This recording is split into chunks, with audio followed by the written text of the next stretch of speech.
Hello boys and girls, it's your boy King Jiffy Coach here, and today we're going to be taking a look at Deviated. Look how beautiful this opening cutscene is. I love the art style and the comic book vibes they are going with this cutscene, especially when you consider the fact that when you get into actual game, it does have the same cel shading. Myself have personally always been a fan of cel shading, so when I saw that they were going with the comic book motif and then kept it into the game playing using one of the most iconic filters you can put on a video game, cel shading, it was nice to see that cohesiveness. Now from the looks of it, this is a single dev project from a guy named Trunka, and I think he gets you your money's worth, considering this game ranges from anywhere from 20 to 40 hours. Now, I got myself about 10 to 12, I believe, in my overall gameplay time in this game. It wasn't exactly my favorite thing I've ever played, but I think there is some incredible stuff done here, especially compared to a lot of its indie counterparts on the scene. Take, for example, the health mechanic I talked about back in Coven, where you had to literally sit there and eat every single piece of every single person. You had to sniff their taint, you had to lick their groin, you had to snort their boogers down your own nose to get any sort of health out of these fucking monsters that you killed. This game, on the other hand, you basically take the body, smash it into your face like Mia Khalifa used to smash dicks into her mouth. Or you used to smash dicks into your ass. And why don't you go back to holographically finger blasting yourself so you can leave the rest of us alone? You know, I'd ask if you're circumcised, but I knew if they trimmed a little bit off the top, you'd have nothing left. Wrong, you fucking plebeian. You see what you do not understand, you fucking troglodyte, is by complimenting the minute size of my wiener, you've also complimented my IQ that is higher than any other in this room. Dear God, what a hopeless retard. And that, my friends, is why I am actually not the retarded one, because she left with her tail between her legs.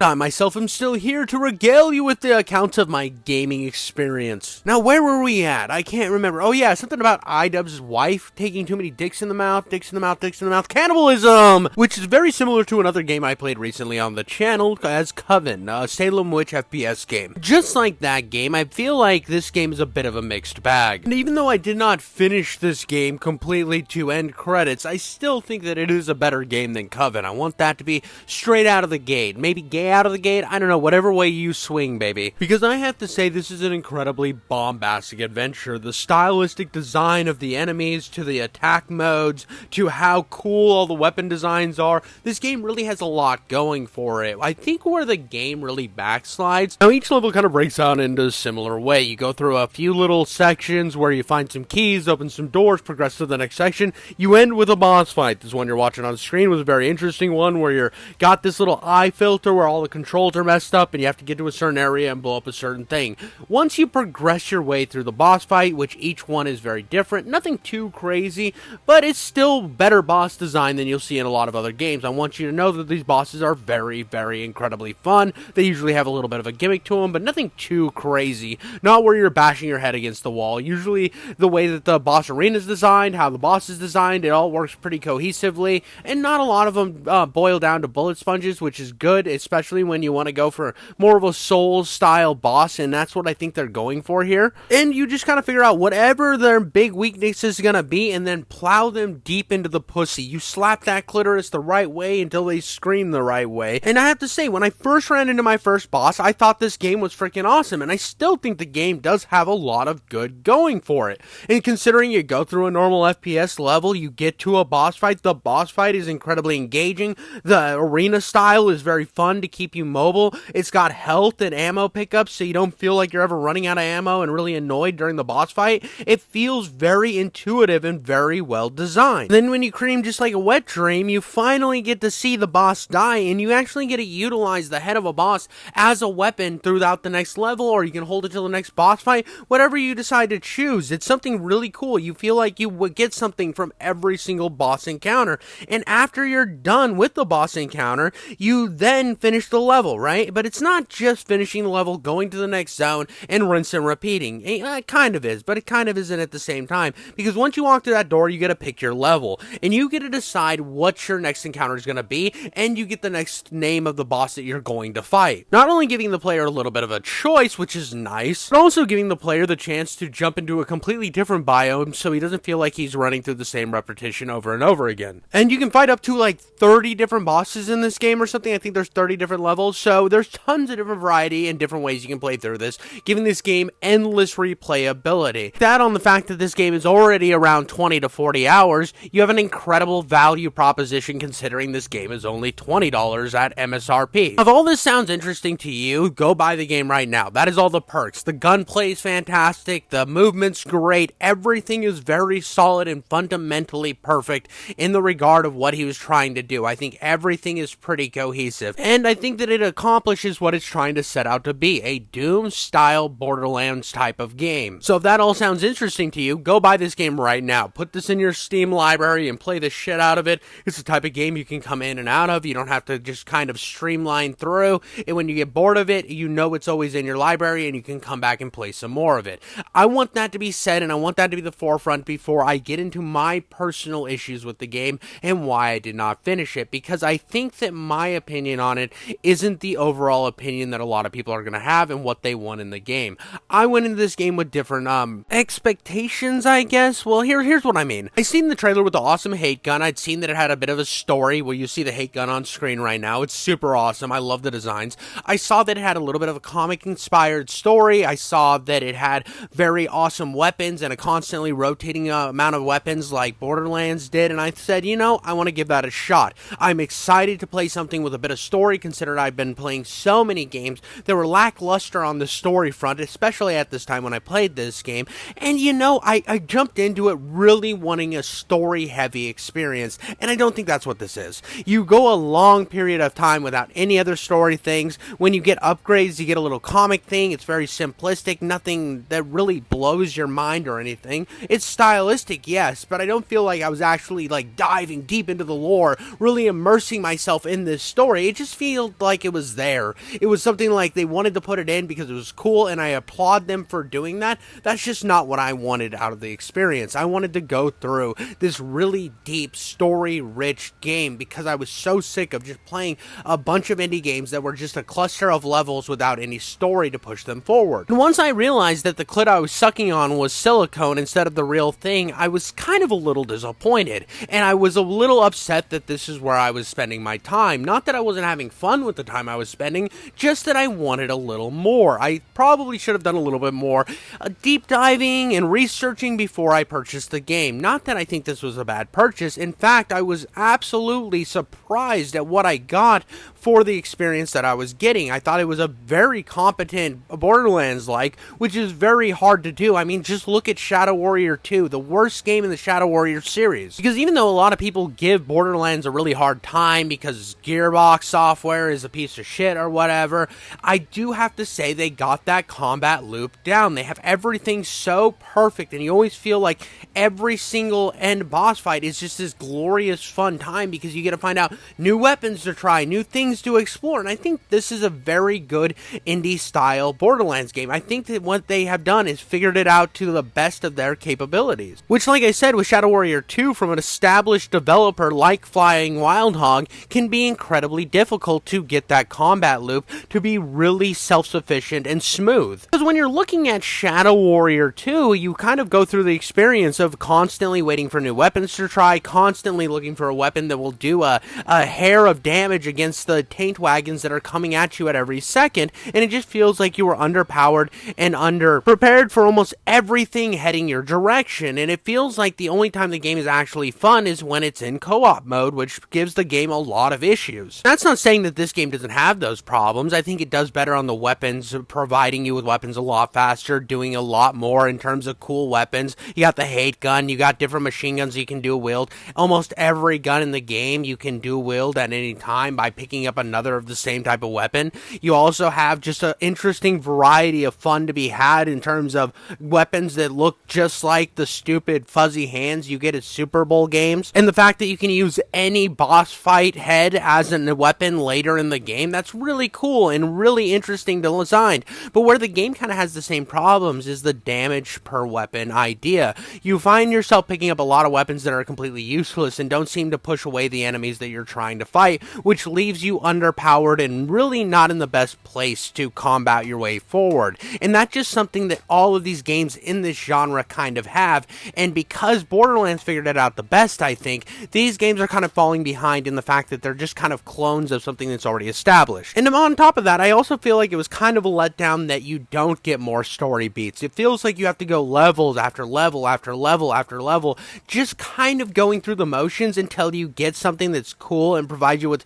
these really cool cutscenes that are really stylistic, that make me want to keep playing the game, make me want to keep pushing, make me want to just dive deep into that pussy of this game's lore. It doesn't seem to provide that soon enough for me to want to keep playing the game. Which again sucks, because this character feels like he combines all of the 2D build engine style games with that kind of Attitude Era type main character, with a lot of the intrigue of the later styled games from like the 2000s, your Prey or your Halos. It seems to combine those in a really interesting way, and I just wanted a little bit more of it. I wanted them to dive a little bit harder in, and when I saw the trailer and I went through and looked at the Steam page, I remember thinking, wow, this is what I want. I've been playing a lot of games that were real light on the story front. I saw these cutscenes, saw that it was going to try to have a story, and said, fuck yeah, daddy, give me more. Pound my ass a little harder. Leaving me with the feeling that I kind of went in with false expectations. And again, what I found, very, very well done. Just not what I wanted for the time, and I think that even though this game is as close to a perfect Borderlands clone as you can get in terms of fun over everything else, I still think it misses the beat in just little areas here and there. Not really missing it by a fucking mile, but it's in between Shadow Warrior 2 and Borderlands. It's a step in the right direction, a step closer to what we want, but not quite there, not quite over the top with the tons of weapon variety.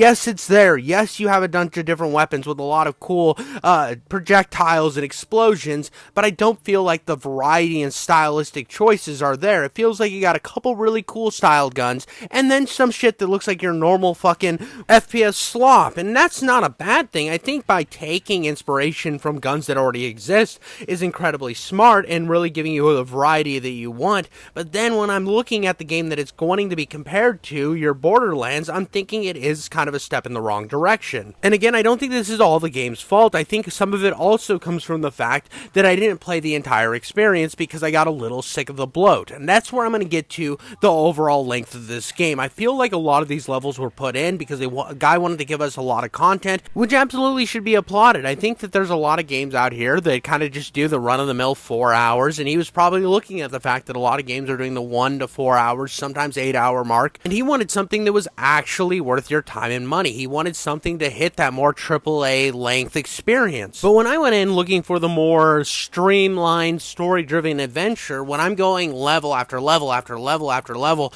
hour after hour, going through boss fight after boss fight, and really not getting any giant story beats, I'm starting to think, what am I doing here? This isn't what I wanted. This isn't what I expected.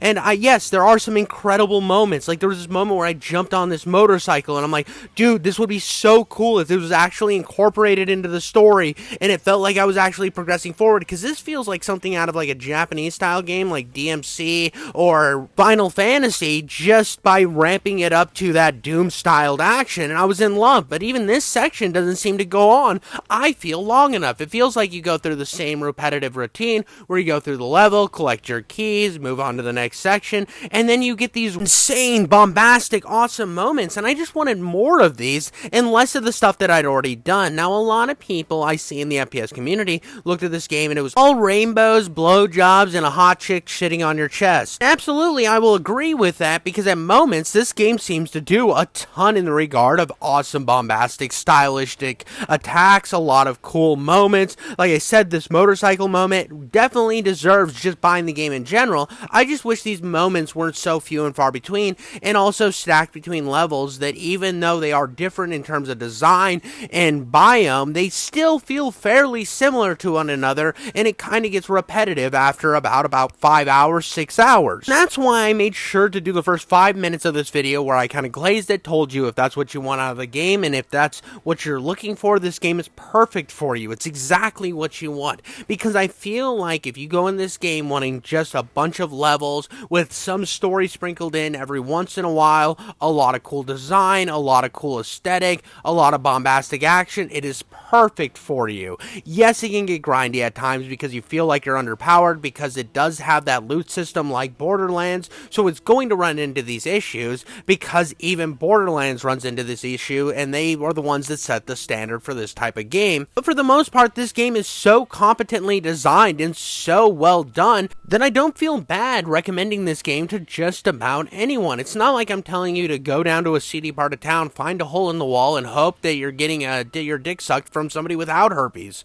But I'm also not going to glaze this game like I saw a lot of other people glazing it, because I don't feel like it deserves as much praise as it's getting. I think it is a competently well done game that is a solid 7 out of 10. But when I watch reviews on it, because I wanted to do a little research before I dropped this video, I felt like there was an overall hyper glazing of this experience, making it seem like it was just this top of the line. If you're a Doom Eternal fan, if you're a this fan, if you're a that fan, you should play it. If you like Borderlands, this is it. And I'm sorry, this doesn't have even half of the amount of world building that Borderlands has, and even the half the amount of world building that even Doom has, especially when I got 10 hours into the game and all I know is a guy went to hell and is killing shit. I felt like in Doom 2016 and in Doom Eternal, I have so much lore that's thrown at me that the Doomslayer doesn't care about, but me as the player can dive a little bit deeper into and still feel like they get a full-fledged storied experience. And when watching the trailer of this game, it made it seem like this game was pretty story heavy. It had the cutscenes, it had the premise, it had this stuff, and I'm like, oh cool, so this game's gonna have these cool cutscene things, kind of like Forgive Me Father. I'm gonna actually get a kind of interesting story. Is it going to be the most groundbreaking thing ever? Probably not, but at least I'm gonna get some consistent story beats that'll keep me progressing along in the game, and that's not what you get here. And I feel like that's incredibly important to notate, and something that I want to tell people, because I felt like the trailer kind of misled me in a little bit of a way. Not that it was like fully misleading, because that's in the game, it's telling you that's happening, but it just doesn't seem to push really past that. I was hoping to go in this to get a very Doom-styled game with the kind of the storytelling of something like The Darkness with a Borderlands-style gameplay, if that makes sense. Our loot system, Borderlands-style loot system, that's what I wanted. I thought those three were gonna like have a group orgy and then press out a baby, and that was this game. But instead, I'm sitting here with my dick in my hand, ranting into a camera, and really being a little bit of a douchebag over this game that I think is actually really well done, and a lot of people are gonna take offense to this, saying, wow, it just seems like you're putting your personal feelings in the way. Yeah, it's my fucking YouTube channel, bro. I gave you fucking forewarning that this last part of the video was going to be my personal feelings, my personal opinion. I gave you the facts and the fucking nuts and balls and clits and slime hallways of what the game is and why you should buy it, and if that sounds good for you, you should keep going. But if you want to hear my fucking unfiltered opinion, you should keep listening. I gave you a fucking outski, my broski. Because at the end of the day, my unfiltered opinion of this game is, if they would have taken the game, cut it down to about 10 hours, really put in the story beats, really pushed the bloat out of the game, had better and or quicker enemy variety, because this game does have decent enemy variety, it just feels like you have to wait a long time to get to that enemy variety, which then leads back to the bloat issue of this experience. I think this game would have been incredible, and I could have said, yeah, this is a 10 out of 10, they did everything perfect, but because of the fact that they're so reliant on the loot drop system and the very Borderlands style aesthetic, that they felt like they had to stretch it out in order for you to get these weapon drops at a timely manner and not feel like you're getting overwhelmed by a lot of the animated design later on, that you're getting that variety, that it feels like it stretched itself out way past what it should have. I think they should have sat down, really decided what level should be here, what level should be there, really craft a storied experience, and then had a side mode where you could go through and pick different biomes and different selections that they could continue adding throughout the time, adding value on top of this game, where you get a good story and you get a mode where you can continuously play. Maybe even down the line, turn it into kind of a roguelike mode where you can keep pushing forward so you can get multiple different audiences jumping into this experience. I just wish they would have gone in that direction instead of just kind of putting it all in the main campaign, because I think there even is a horde mode in this game, and it just feels like, why would I play the horde mode when the regular campaign kind of feels like that same type of idea where you're just consistently going for what it feels like ever. But that's my opinion at the end of the day. I think this game is solid and easily worth the asking price. I think even them asking $20 feels a bit low. I think this game could have gone for $30 to $40 easily. So at the asking price, this game's incredible. I just have my own gripes and my own opinions about it. But that's all I got for you guys today. I hope you liked the video. Make sure to like and subscribe and talk about how much you guys get wet when you hear my silky nasally voice. And until next time, I love you all, you lovable idiots.